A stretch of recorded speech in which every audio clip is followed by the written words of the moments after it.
more out of the Good morning. kitchen.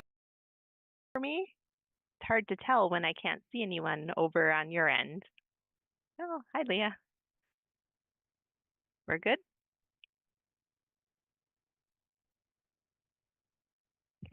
All right. Well, again, good morning. As mentioned, Amy Baldwin with Otter Tail County, and Sarah Shaky is on the call this morning as well. Oh, look at that. Good morning, everyone. And today, just wanted to give a few updates on work we're doing at Otter Tail County and a few highlights of key projects that we advanced last year. As mentioned, Sarah Shaky is here as well. She is a project manager within our community development department. And I thought I would start with just a little overview about our community development structure, what we do in community development and housing at Otter Tail County. That is our department within our structure of Otter Tail County. And in that area, we focus on three primary work areas, kind of goals and strategies. So one is to overall expand housing opportunities and investment. The second is to promote business development, which includes our workforce efforts. And then finally, just really working to foster public-private partnerships, and that might be public, private sector business or nonprofits, and really thinking about how can we work together and be that liaison, whether it's with the county or other organizations to try to work together to get things done, which I know Perham has a great history of. So nothing I need to tell this group about working together to get projects accomplished.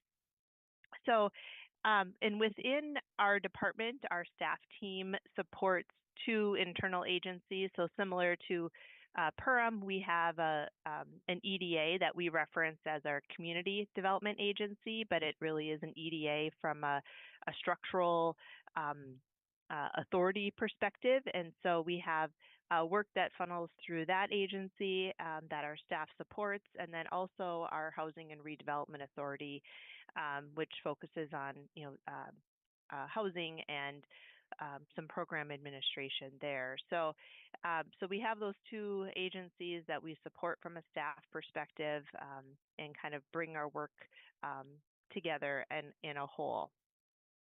So that's just a little bit about our structure, and then hoping to share a little bit on, again, a few key projects that either initiated or wrapped up over the last year. Housing being a big focus of the work that we do here, and we continue to support reinvestment and new housing growth. And a couple of projects that we were able to, one, get to the finish line right in December of last year was some new affordable senior rentals for our area folks who maybe are looking for an alternative moving out of a single family home. And so we were able to build two triplexes through our Housing and Redevelopment Authority. They're going to own and operate those 6 rental units in the city of Dalton. And the city of Dalton had some land that they were looking to try to attract some new housing, and they wanted to have an opportunity for their seniors to stay in the community and have that option and not have to move maybe yet to a larger community because they didn't need those extra services, just needed a more appropriate space for them to transition to. So that was really exciting. That property opened in December of last year.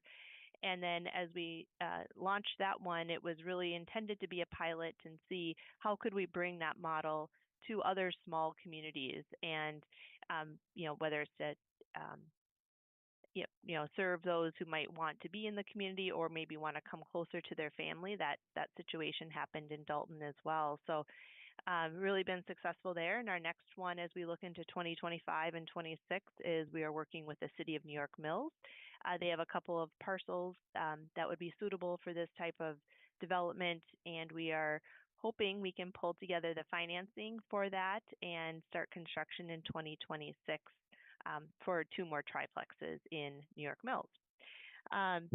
So that is kind of one end of the spectrum. We also for kind of the other end of the spectrum, maybe new entry-level homes. We've been working in Pelican Rapids for a couple of years on redevelopment of a site that the county owned through the highway department. And last year we were able to complete the platting of that parcel. It's about just over 3 acres, and have 9 lots of new single-family housing, which hasn't had that opportunity in New York or in Pelican Rapids for some time. So it's been great to see new housing opportunity locations. So we are acting as the developer in that case. So we installed the infrastructure. We have the lots listed with a realtor partner. We've sold 1 lot, and then to jumpstart the development, we are building 3 spec homes that will be for sale in that project. So there's still lots available for sale for folks to purchase and build their own home. And then again, we'll be building those 3 homes, hopefully starting construction in the next few weeks. We have our contractor identified, and we'll be getting those homes pre-listed. So if you know anyone in the Pelican market, this will be a new opportunity for more of an entry-level home. They're 3-bedroom, 2-bath, and they will have an unfinished basement as well.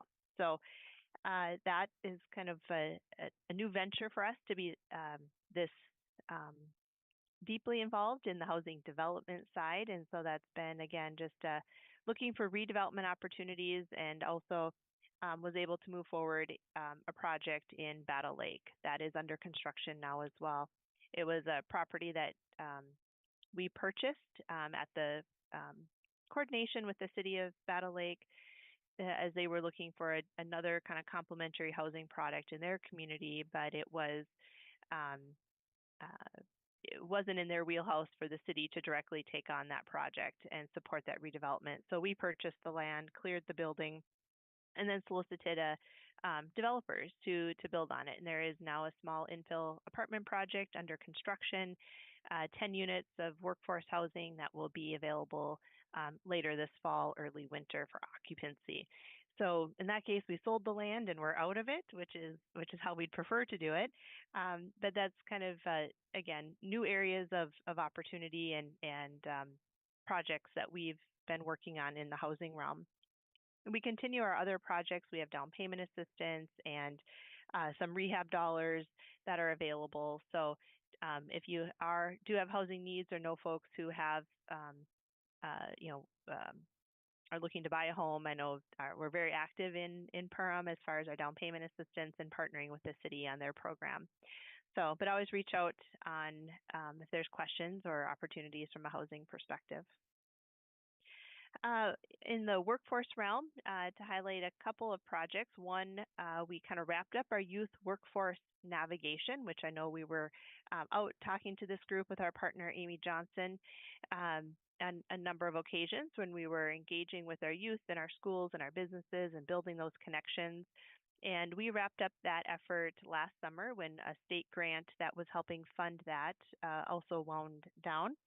And so we were really happy with the success, though, and the new connections that were made between industry and our school districts, and really set the path forward for that. And particularly in Perham, with the school district was able to receive the funding that we were using to help support that work. So that was great to keep that going in that respect. A new initiative, though, that we launched last year and is in full force now in 2025 was what we refer to as the Empowered Worker Program. And that is a 3-year pilot program that we launched last summer to help support individuals who have barriers to employment. So those barriers might be lacking a credential, a criminal background that's causing challenges for them, access to stable childcare, just a whole array of barriers that we know folks might face. And we have been able to bring on, it's Amy Johnson, who worked on the youth program as well, who's leading this work, and right now is working solely with individuals that already have a relationship with Otter Tail County. So whether that's in our human services, economic supports, probation, within the jail itself, and they are able to be, provided a deeper support to navigate getting into a stable career household wage sustaining job opportunity. And so that might include a credential from one of our education partners, predominantly M-State, though we do work with a couple others if they're not able to provide that training, and then get them connected with employers. Perham Health has been a great partner, as well as others in Perham and around the county, in providing opportunities for job shadowing, help these individuals explore what their career opportunity or career path might look like. And so we just featured a Perham Health individual who's working. She's working towards a nursing degree, but is working at Perham Health right now and has received her CNA. So we're really excited to see where that can go and help continue to address some of our workforce challenges. I think those are the main pieces I wanted to share today. We continue to be here to be a partner.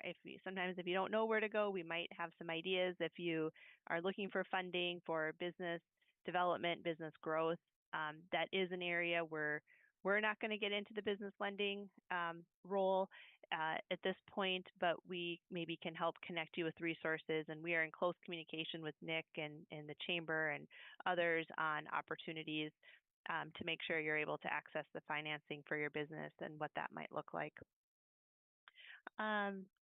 One final piece is we are hosting another housing summit. So some of you may have attended or heard of that in the past. So this will be our 4th event that we've had, and it will be coming up on May 14th, and it will be held at Thumper Pond from 8:30 to noon. So a half-day format this year, which has proven to be quite popular. We've gotten a lot of RSVPs already, but we have plenty of space for more to join us. We will have Ben Winchester from the University of Minnesota Extension as a speaker, and then we'll be highlighting and kind of talking through some of the projects that I mentioned today and others to kind of help spur ideas, think about opportunities for additional housing growth, because we continue to need more housing to fill our workforce needs and make sure folks have the type of housing that they would prefer to be being in, so that they can stay here in Otter Tail County. Sarah, anything else that I should share today with the group? No, good morning, everyone. Sarah Shaky. As Amy mentioned, I'm a project manager with the community development department as well. I think the only other thing is we're not out of childcare, we're not out of broadband, we're still doing all of that work. So again, if there's questions in any of those fields or realms, give us a call, shoot us an email. We're here. Yes, particularly childcare. We want to try to be partners on that. So with that, we'll let you guys get on with the rest of your day. As I do have a county board meeting I'll have to hop off for, so I'll try to stay on if I'm able.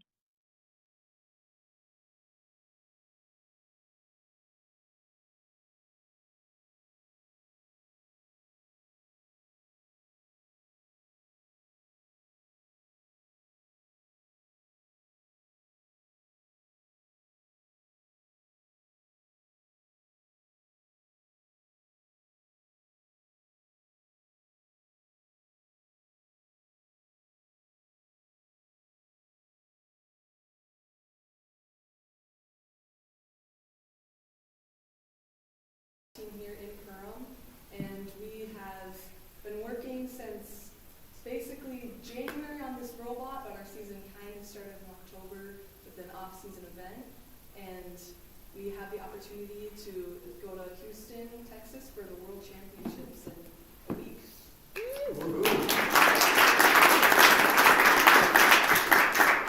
So this is a huge opportunity for us. We've been a team for 15 years now, and this is the first time we've ever qualified for Worlds. So Worlds is basically this huge competition that over 600 teams on the FRC side come down and try to compete to be the world champions of the FRC community. We got in because of this new pool system that First had created, but we also got in because of our really hard work just as a team. We've broken many new records as a team this year. Just at our last competition, we placed first in quals. And that's something we've never done as a team, and we placed 3rd overall out of 51 teams at that regional. So that was huge.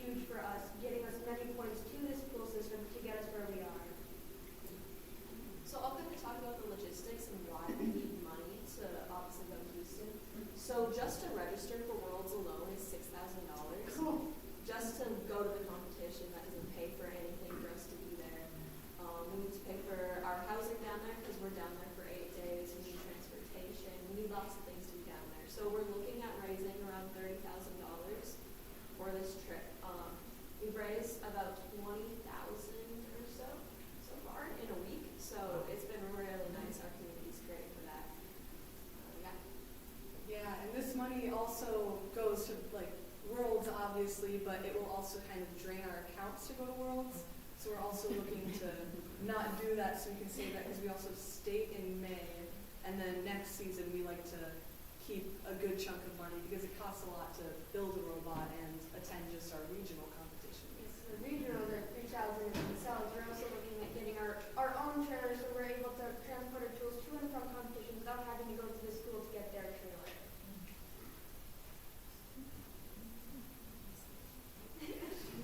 And we did also start a booster club this year.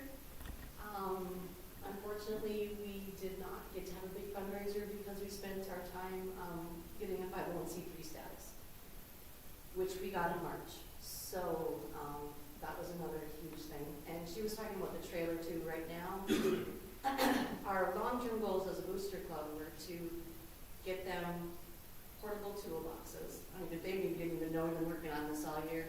Because we're in the loft in the shop area, which is awesome to have a space. We're very grateful for that. But every competition, so we've had 2 major ones, and now this will be a 3rd. They were hauling heavy, huge toolboxes up and down those stairs. And every time I hope they're dry. Yeah, the drawers all have to come out, and these are nice toolboxes, but they're showing lots of wear and tear. A wheel got broke, some of the drawers don't work right because they have to be taken in and out, and something gets hit on the way down the stairs. And we were able to, because of the donation, use some existing funds to get those toolboxes for the Worlds.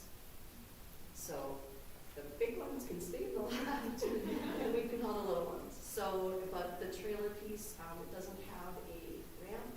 Right now, for this competition, a team out of the cities arranged Amazon trailers donated to get like 30 teams from Minnesota's pits all to Houston. So we're still waiting to hear like where and when we have to deliver that. But if we were trying to transport our own stuff there, the trailer that we have right now, I would be really worried to bring that. So, and without having a ramp and stuff. So that, again, that is on our list for next year. We're hoping to have that and have it wrapped. And we have to have funds in the account to register for the events before some of our grants and stuff come in. So that's why they're saying we don't want to join. And the robot itself, at least the robot itself costs over $10,000 to make with all the pieces and parts we need for it to function.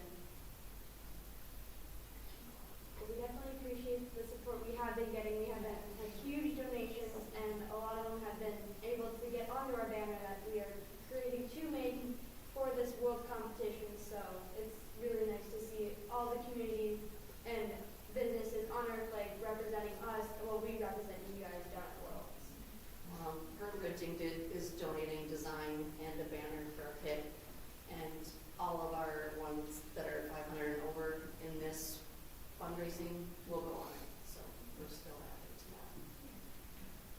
And that'll go with us to state too.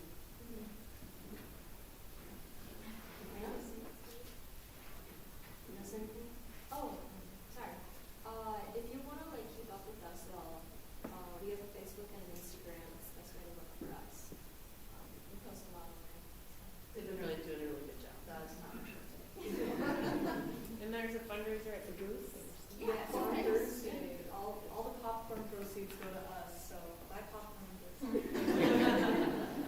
Yeah, and I don't even get to introduce myself. I'm Celeste Castoris, and I'm president of the New Booster Fund for them. Thank you.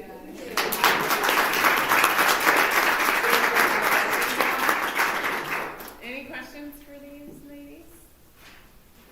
You guys Good are luck. awesome. Good luck. Good luck. Good luck. Good luck. Thanks for your time. Yes. All right, Brett, you're gonna come on up with your friends here. There we go. Couple here. So I'm Brett Tlave. I'm on the school board, chair of the school board at St. Paul's School.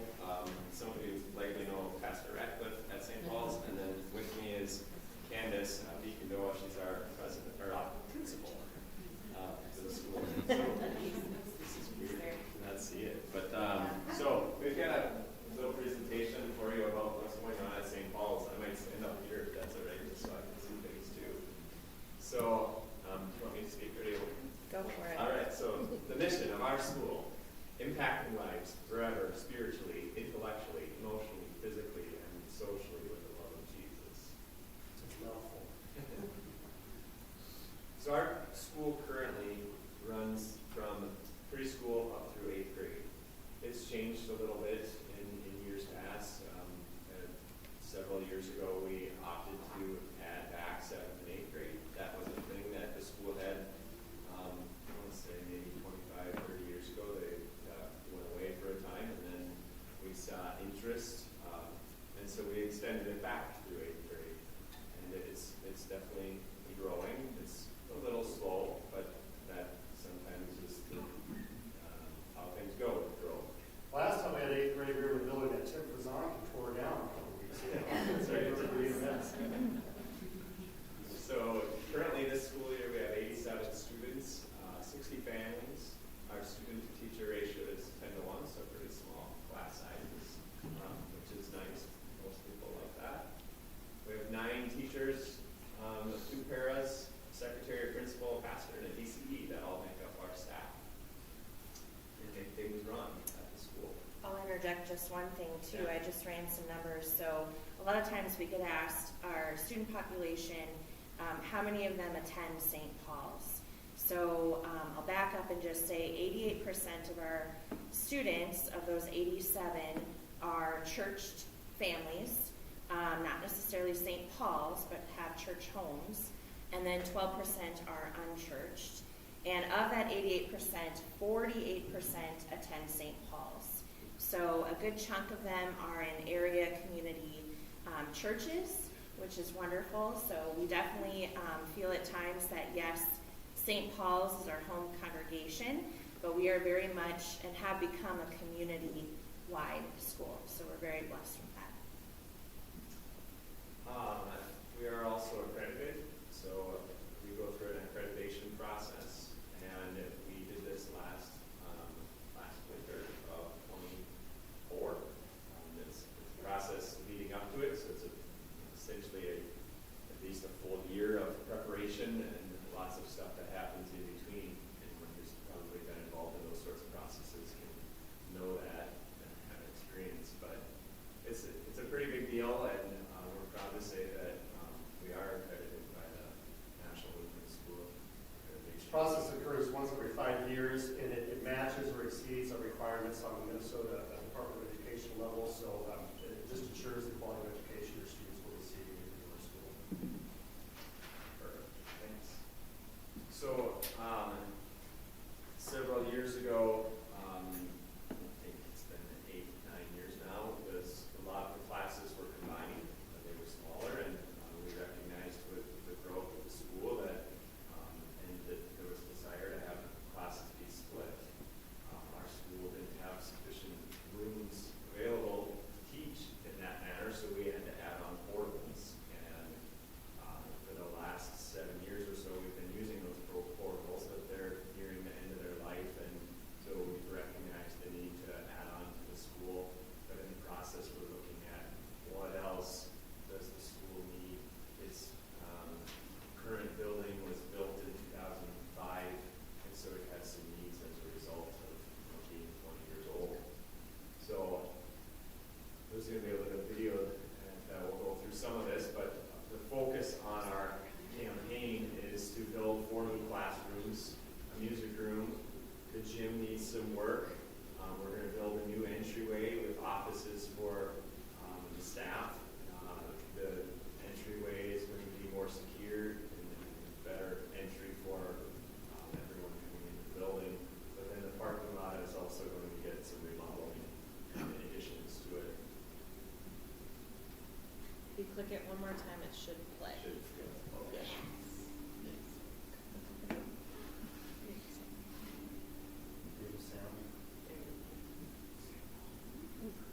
What is going on? Volume? Might be the TV.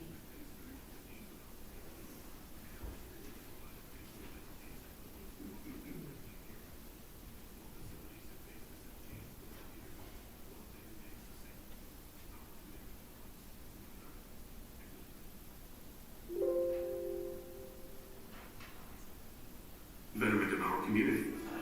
As a result, our church today is an active community comprised of over 437 households. Led by a dedicated pastor and strong core of lay leaders and volunteers, there are increasing ways in which people of all ages can participate in the spiritual, educational, social, and service ministries of our church.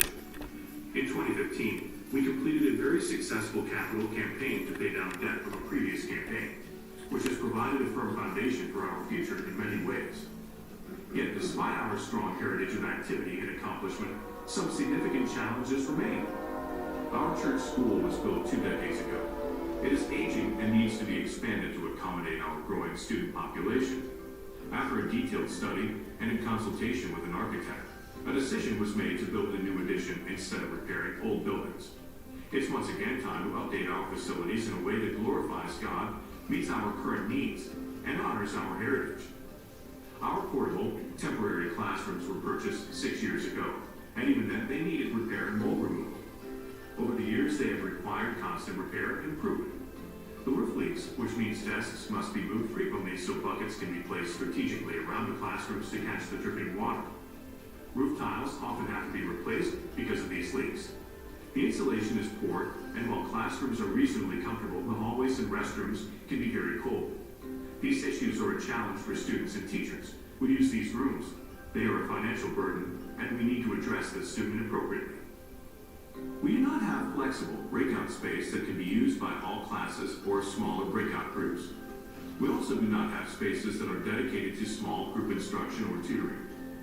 We need to move the music room permanently out of the church's space. While we are able to teach music in the school this year, for many years we used the gathering room in the church, and that meant that during the week the room could not be used by other church groups because the children were in the church. Also, that space is not dedicated to music teaching, so the space is used by other groups in the evenings and weekends, which is an issue for the storage of expensive music instruments. Our entryway security needs to be upgraded, and the office layout needs to be more functional.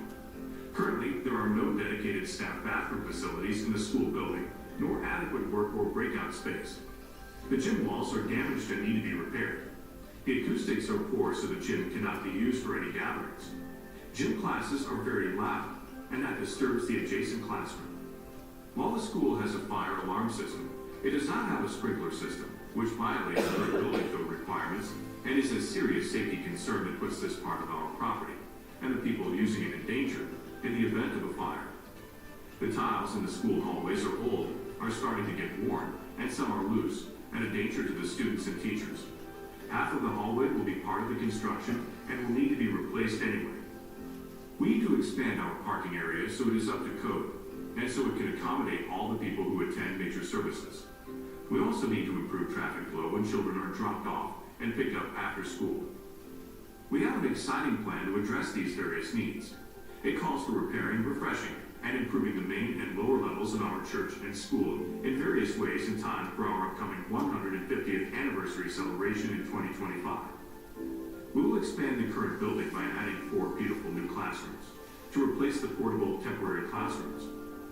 Adjoining the 4 new classrooms will be a central, large, flexible breakout space that can be utilized by all grades. This area will also include 2 small rooms for tutoring or band lessons. We will create a music room dedicated to teaching music, located inside the school, with higher ceilings and appropriate sound and acoustics. This space will provide ample and safe storage space for expensive music instruments. It also means less walking for the music students and teachers. And it frees up the current gathering room in the church for flexible use by many church groups. We will create a digitally secured entryway that will allow the school receptionist to oversee who enters or leaves the school. This area will also create a more functional office layout, a dedicated bathroom, and a work or breakout room for staff. Gym walls walls will be repaired, and we will remediate the poor acoustics by creating a hallway between the gym wall and the nearest classroom. We will install a sprinkler system throughout the new and old school buildings, which will finally bring us up to building code requirements. The old tiles in the existing school hallways will be replaced to match up with new floors in the new addition. We will add new parking on the southwest corner to comply with code and improve traffic flow for busy church services and functions, and for the daily use of staff and parents.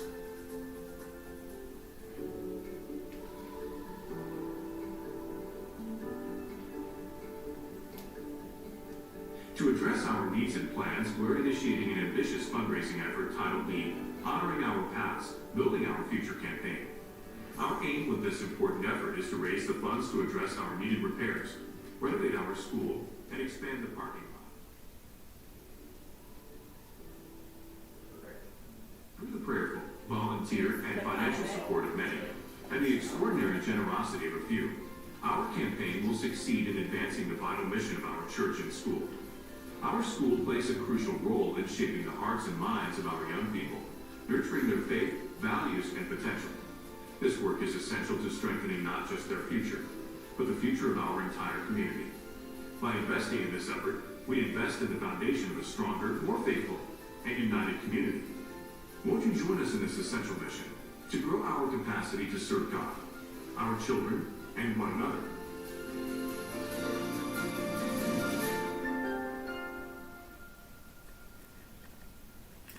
Been a video created for a church, school, but also other, presentations and such that we give.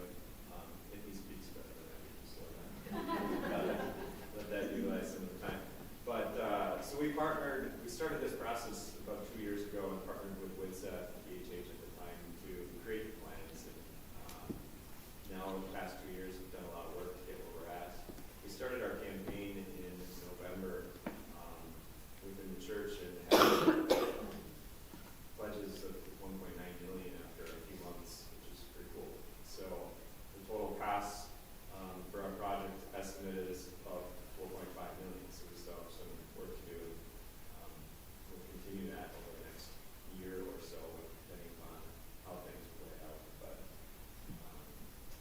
that's mainly it. But I have anything to add. Yeah, I would just add, so we're celebrating our 115th year as a school ministry, and we pray with God's blessings that the growth and the expansion of this project will allow us to continue to impact, again, not just St. Paul's, but also area families that choose Christian education. So we're really excited. As Brett said, we're at 1.9, and God willing, we will get closer to that 4.5 and be able to break ground, hopefully next spring, but we'll see. Any questions? All right, 2 quick things. You can see it on the screen. The crafted photos were about our capital campaign consultant. All the good ones were from Jamie. I don't see her here, but Overflow Creative, she does a great job. Again, I've worked with her. Family photos are excellent, so check her out. She's downtown. Also, we put out, we don't have one for everybody, but I've got a couple flyers for our upcoming gala at the end of the month.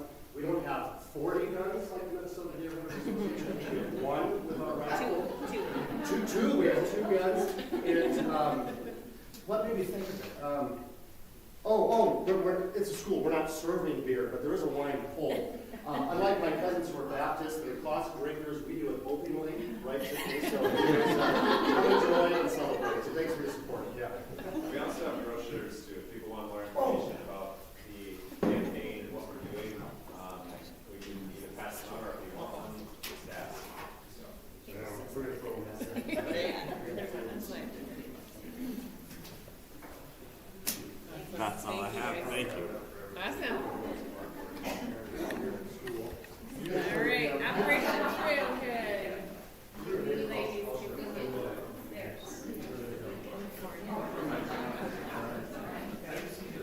You have? There's one.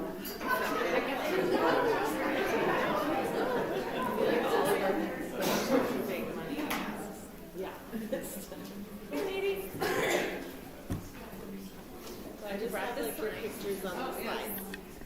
There's just like the mock, 4 mock-ups. Okay, perfect. Should we get in our pyramid now?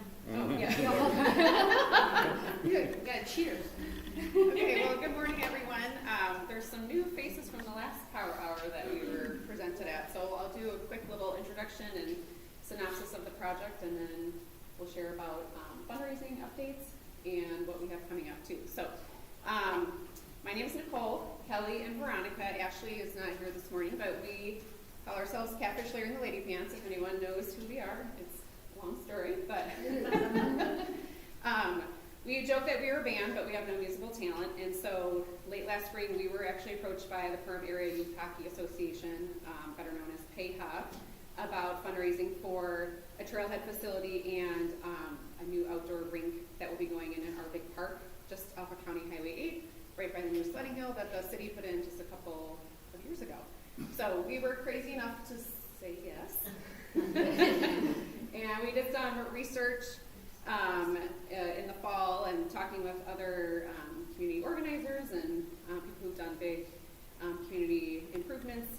And really this past January is kind of when we kicked off fundraising efforts for this project. So, Yeah. So currently, I mean, since the last time we've been here, which I think was around the first of the year, we've raised $500,000. So we're excited about that. Our goal with everything fully built is $5 million. So that includes the rink, the whole trailhead facility, the parking lot, all of the kit and caboodle. So that's kind of our goal in mind. We've had some really exciting fundraisers that we've done so far and meetings. Just this last Friday, we did a telethon. If anybody watched that, we had 6,000 views, so that was exciting. It's still on, so if you're sad, go you can watch still it. watch it. Yeah. So we had 6,000 views, and we were able to raise just under 5,000 in an hour. So that was really fun for us. So that was good. We also met with the Minnesota Wild Foundation last week. I think that was last week. Yeah. yes. Yeah. Which was really exciting and motivating for us. They were really behind our project and wanted to see that kind of come to fruition. Likewise with us for their foundation, their Learn to Skate program. So we kind of are just collaborating with bouncing ideas off of each other and kind of working together moving forward. So with that, we have a new little campaign that is just silly some run for kids. Hold on to your lady pants. Because you can now, friend or foe, you can pants your neighbors with giant faces. Sorry, this is only one. There's Yeah. several. There's several Yeah. of them. And you can get one of these. Yes. You've been lady pantsed. I mean, who would you not? I mean, you don't like your neighbor and they're selling their, property. This could help. Or if you like your neighbor and and you don't want them to move, nothing says don't buy this crazy house. Like giant face cutouts of us. So $20. $20. To send it to anyone. Yes. Or if you don't want it on your property, it's $30. You and want we will not put it insurance. on. If you feel like you could be one of those people to get pantsed, Yes. so $30 goes a long way. So I think what is good to mention too is of course we know that this project needs to have big donors to help foresee it into the future, but it's such a community space that we want everybody to feel involved and like they're a part of it. So this is why we continue to do these silly antics that I think bring joy to everything too, but everybody has a way of participating and just sharing in the whole project too. So so that's kind of A shout out to Hammers. We've been talking with Hammers, doing the preliminary drawings and specs of the building and stuff. So we actually met with Brad Nuremberg, 2 weeks ago, I think, just to kind of get some updated drawings. So, but the building will be about 6,000 square feet. It will have a sledding viewing hill chalet area, so like a warming house. Obviously, that sledding hill is a great activity in the wintertime, not only because it's free and it's of all ages, people can participate, but as a parent with young kids, you want a space to warm up, or you need bathrooms, because it's no doubt you'll have a bathroom break when you have little kids. So there'll be nice bathrooms as well at the facility. There'll be a space for rentals, so there's opportunity for just better access to all the outdoor activities that Arvig Park already, that Arvig Park already has there. Sorry. All the activities that Arvig Park already has there. So just opportunity for rentals for some of those, pickleball, baseball, softball that is played there, the cross-country ski trails also in the wintertime that are groomed graciously by Paul and True North, yeah. So having access to equipment for those activities that people maybe have wanted to try but haven't been able to. So Yeah, concession stands too. concession, there'll be an area for Yes. concession so you can warm up and get a snack. But the most important are The bathrooms. And just in case anyone wasn't familiar too, this is not taxable. It won't be added to any taxes for any Yes. residents. So this is completely donor funded Yeah. and under a 501c3. So it's a great project and a great asset for our community. Yeah. And we've had some news publicity too. We've been on the news twice so far. We had KBLY in the coming. fall, yeah, and WDAY just last month, I think it was. Several newspaper articles that have been written as well. So we're really just trying to get the word out about the project. So We have don't flyers. be shy. Yeah, we have flyers for this if you're interested in sending it to someone, or maybe you want it at your own home. Okay, go ahead. Doesn't John Smith live in town? I think so. Might be next. And then we also have our donor packages available. So if you want Yes. to take them, or if you're with a business that would maybe want to learn more and have a more business type presentation, we certainly can do that as well. Yes, we can put on our business pants as lady goes. Oh, music. Oh yeah, and we just have a little thing to plug. We're planning music on the hill this summer. By the so hill. by the hill. Yeah, It not is on the small. hill. So watch for more details on that. We're gonna have food trucks, vendors, Yeah. music During the summer. During the summer. Yes. Yeah. Cool. Okay. Fantastic.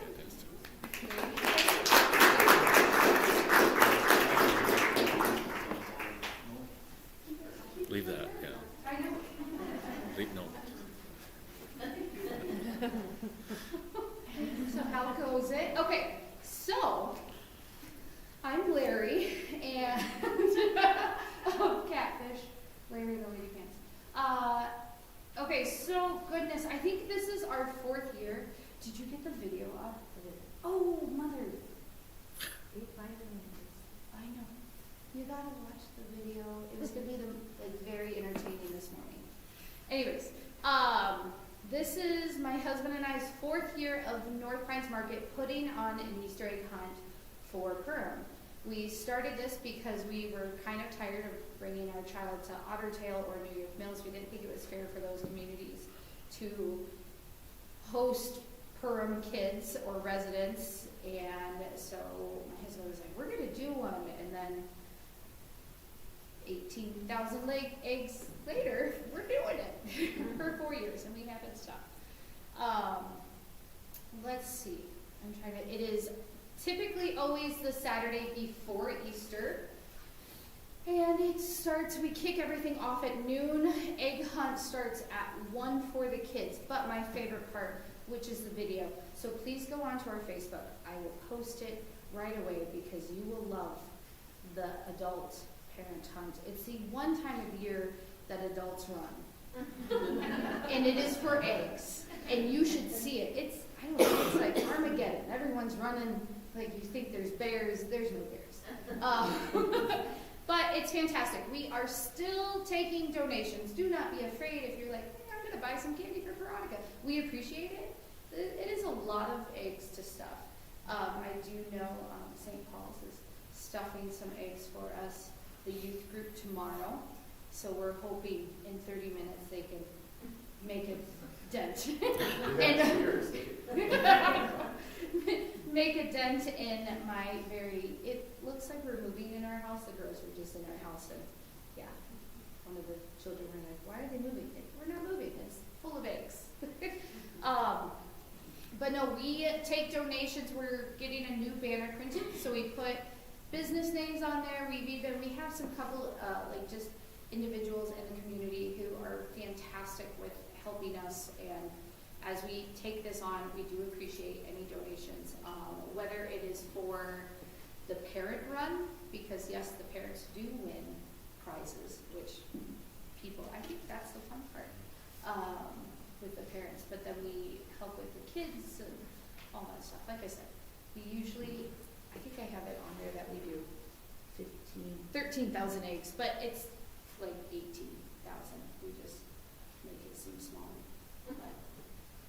lots of opportunities. But I would love it if our flyers are still getting printed, but if you go onto our Facebook page, any kind of sharing so that it gets out in the community. I mean, people know about it by now. This is our 4th year. We have so many kids out there, which is fantastic. Growing up in a lower income family back in my hometown, that's what I looked forward to as a kid. It was an opportunity for my folks to bring me to somewhere that offered a chance to get, just being a part of the Easter egg hunt and, having those opportunities, especially with our income-based, what our average is in town. It is nice to see lower income families being able to take their kids for an opportunity that they might not be able to provide. So, anyways, thank you for your time.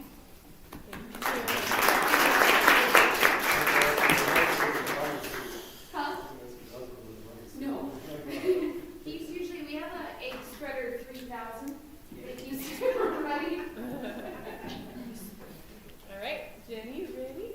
Hi, my name is Jenny Graff, and I'm representing the Vital Girls term today. This is our 5th year with the Vital Girls program. This is my 4th year as a mentor, then 3 years as a mentor, and the 1st year as a director, along with DJ Collins. So, who's familiar with Vital Girls? Yes, perfect. So this is our 5th year in Perm, but it started in year 2013 with one group of 40 girls. In 2024, they had 103 groups with 2,800 girls that they got to touch. So grades are 2nd grade to 6th grade. And this program, our big pillars are mental wellness, leadership, healthy relationships, and kindness is what our pillars are. We're working with the girls to work on self-esteem, building healthy friendships, being a healthy friend, being a good friend. And it's in Minnesota, North Dakota, South Dakota, Wisconsin, and Iowa. And for each of these girls to participate, it's $207. We do have scholarship programs. Of that 2024 year that we were just talking about, there's 1,428 that received either a partial or a full, and there's 784 that received full scholarships. So as a group, each town that does the program is required to raise $4,000. This past year, our community is just so amazing that we've been able to raise, we're good for at least 2 more years. But what our goal is in the past, last year was our 1st year, we were able to have 2 separate groups of 40 girls. And that was great that we could reach 80 girls now. This last year is the 1st year, like I said, 1st year that I'm doing a director along with DJ. We weren't able to get a 2nd group of directors for this year, so unfortunately we missed getting to have that 2nd group this year. Which we're looking forward to. Like I said, we've already raised the money for next year, and we're hoping to have that 2nd group again next year. This year we were able to have it at the PAC, which has absolutely been really great. The PAC, we had it at St. Paul's. The problem is that you run outside. So our goal is to work these girls up to a 5K. We're working on goal setting. We're working on we can do hard things. We're working on just setting a small goal, reaching a small goal. So each week we bump that up. When we were doing it at St. Paul's, we were running outside, which wasn't the safest. So now we're able to have the PAC where we get to have the track when it's not nice weather. So it's been really, really great. So there's 2 different curriculums for Vital Girls. There's a faith-based curriculum and not faith-based curriculum. This curriculum is based on the beginning of the season, the girls take a survey. At the end of the season, the girls take a survey. And then Fargo is our headquarters. They take that information. What areas are we missing here? What areas are we doing well with? And then the curriculum is adjusted each year based on that. Which areas are we not hitting? We got to get better at. So the curriculum changes every year, and that's actually been really good for the girls that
okay to feel. Put yourself in other people's shoes. And sometimes we'll give them little trinkets, like a pair of shoes that's an eraser. Put it on your eraser. If someone's not being kind to you at school that day, you can look at that eraser and think, put yourself in their shoes. You don't know what they're going through. And that helps them, like I said, to be healthy, good friends, and become good friends. Build healthy relationships. Let's see. I think that's really all I have for you guys today. It's kind of a quick one. I have a presentation, but it's all a bunch of statistics that aren't relative to our local girls, so I'd rather just share what's going on with our girls in our community. And are there any questions? No? Thank you. All right, Jake from Lakeside. So first off, happy Masters Week. I wore my green jacket just for that. I'm Jake Worley, GM of Perm Lakeside, and just kind of wanted to talk about our new restaurant space that we've renovated the last 3 months that opened on Tuesday to some really positive reviews. So thanks for everyone that's come out and support us in that new endeavor. Within the restaurant space, we've created a new private dining room called The Reserve that can fit 8 to 10 people with some upscale menu options like a steak, pork chop, half chicken, pasta. So that's available to reserve whenever you'd like, so you don't have to drive out to Spanky's for a more elevated dining experience. Stay right here in town. Really excited with some new additions on our team. Charlie Larson, formerly of The Brew, he came over and now is our F&B manager. Haley Hodekainen was formerly of Sweet Bees in town, so some really great additions to our staff. And then our chef, Chris, I'm not even going to try his last name, but he's back after being away for 9 months with some personal leave. So some really great things happening at the golf course in terms of food. And then some events coming up. Great happy hour specials from 3 to 6, half off apps, and then all day Wednesday starting at 3. We are open Tuesdays through Saturdays currently, starting at 11. We will be open 7 days a week once the golf course opens, which is TBD at this moment with the weather, but it's trending. And then Masters Watch Party. So while we're not open Sundays, we're going to be open this upcoming Sunday for anyone that wants to watch the final round coverage and try some specials like the pimento and cheese pizza. They serve pimento and cheese sandwiches at the Masters, same with pulled pork sandwiches. So we're going to try those on pizzas and just hang out and watch some golf. And then we have Easter brunch. So we did Easter brunch last year. It had been a couple years since the golf course had done it. Had about 180 people last year. So the 20th on Easter, we'll start that at 11 o'clock, and registration's online. I'm not sure what happened with this slide. So That's I just okay. added the random. Oh yeah, golf clinics. Junior golf will be on what days? Mondays, Wednesdays, and Fridays. We'll do 2 different sessions, one in June and one in August. Registration is online as well. And then a spring and ladies clinic on Wednesday nights at 4 and 5 o'clock. Also registration online. So a lot of great things, and hope to see some people out for either a round of golf or dinner. Thank you. All right, Minnesota Deer Hunters Association, we're going to have Nick talk really quick. I wasn't on the agenda. We have to. So, many don't know, but we support, as deer hunters, we support education for youth, we support veterans, and we support disabled. So we get those people into the outdoors. And what I brought today was some flyers that are out there and some on the tables. We have a banquet coming on the 12th, this coming Saturday. Those funds from those banquets help us support those activities. And then there's a Fork Horn Camp flyer brochure. Fork Horn camps, there's 4 of them across the state, and we educate youth from ages 11 all the way to 16 in the outdoors, both survival, orientation, hunting, all those kinds of things.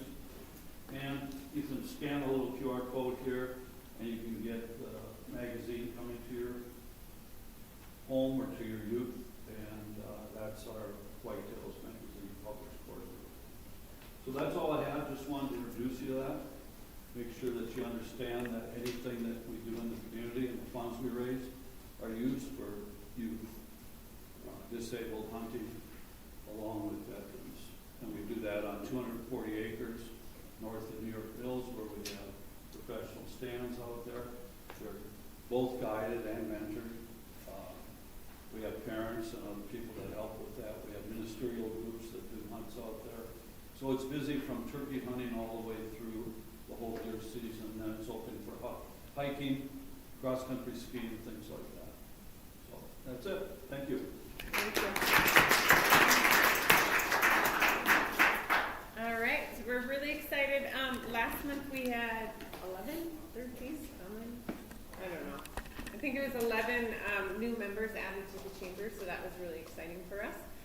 There's a few here today, but we will kind of go through the line. But Camp Joy, there's a 15 in there. It was a crazy one. It was fun. That's fun. But Camp Joy is here, so, right? Yeah. Yes. Okay. Do a few words. Absolutely. So yeah, I'm Tyler Tracy with Camp Joy, the new executive director. We've been 84 years without a director, not a director, but a full-time director. So Camp Joy pulled the trigger and hired the first full-time director. Before I go deeper into Camp Joy, I really want to support robotics.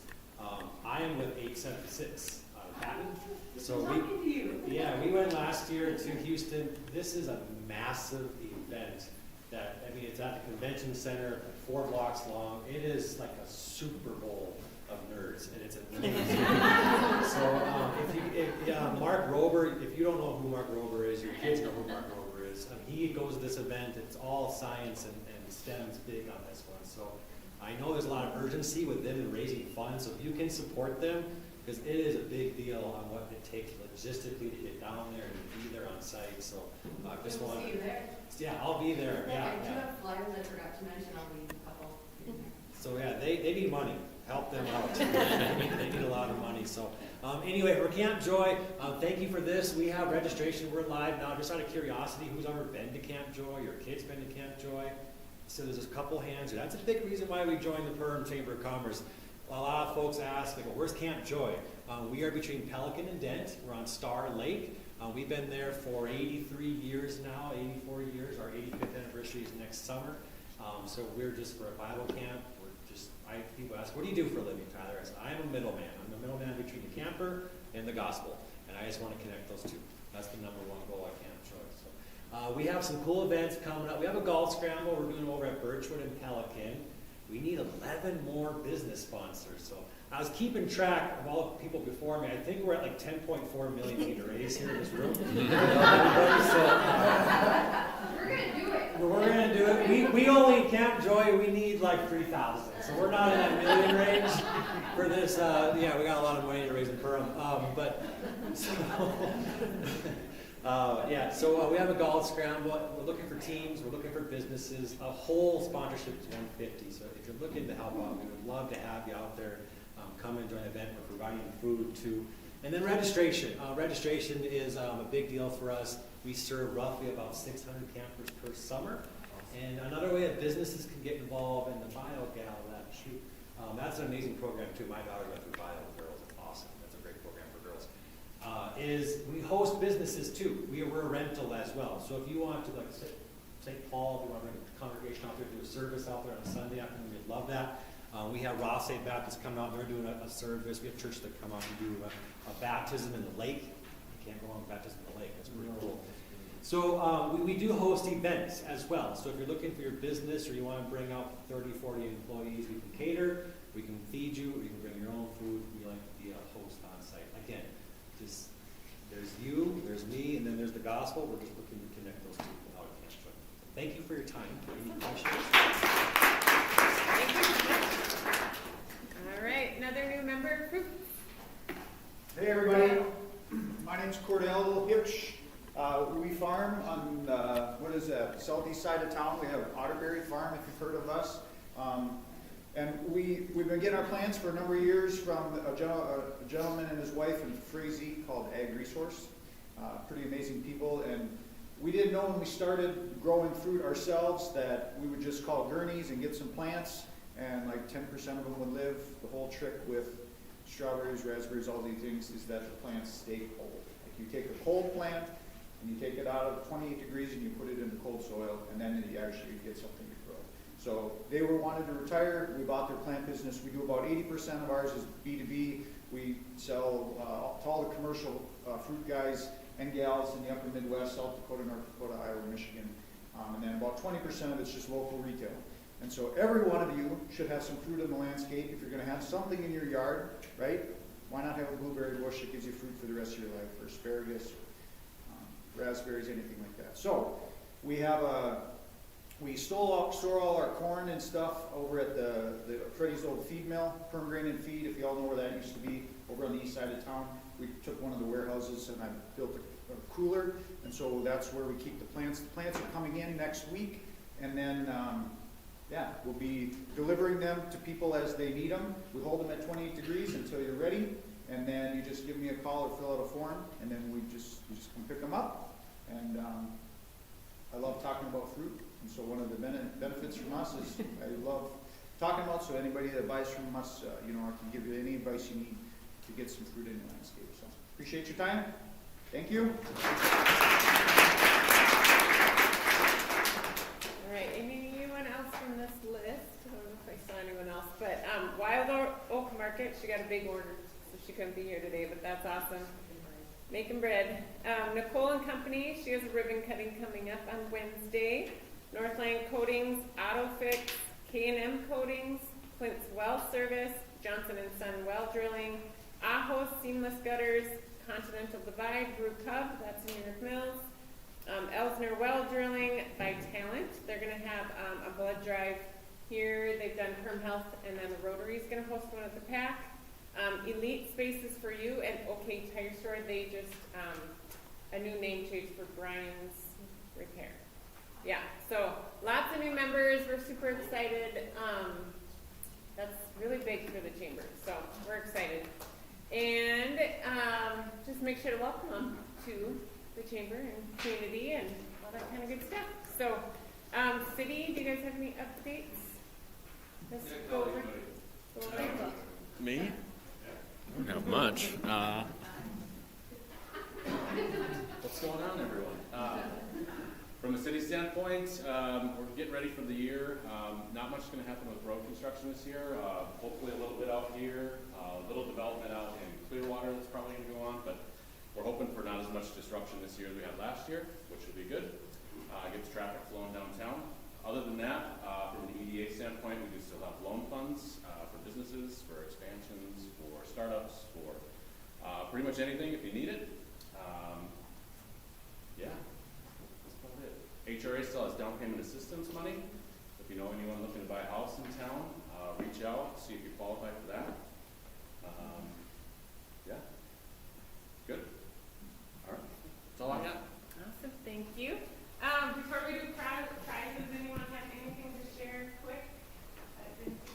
Yeah. So my name is Brenda Thompson, and I'm the district executive for Scouting in the area. This is going to be my last power hour. I gave my notice with the council. The last date is April 16th. So in the interim, there'll be somebody from Fargo covering this area until we hire somebody. So if you know somebody that would like to, be involved in scouting and work with units in 9 counties, it's a lot of travel. That's part of the reason that I'm leaving. But if you know of anybody, you can reach out through the contact with the chamber or council offices in Fargo. Thank you. I was just going to mention that the health reset that Elevate is doing starts on Monday. I know we have some, we talked about it last month, but twice a month for 6 months, $96.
you. Just a reminder, Chamber Choice Awards are this Thursday, so we have one couple on the house, Elevate and Chuck. Anyone else here? No, is that it? So, congrats to you guys. That'll be exciting to have that night. Okay, winners, I'll just announce you and then you can come up after. For the Perm Pizza Ranch, 2 Bake at Home pizzas, Tyler Tracy, congrats. 1 large pizza from Zorba's, Katie Murdoch.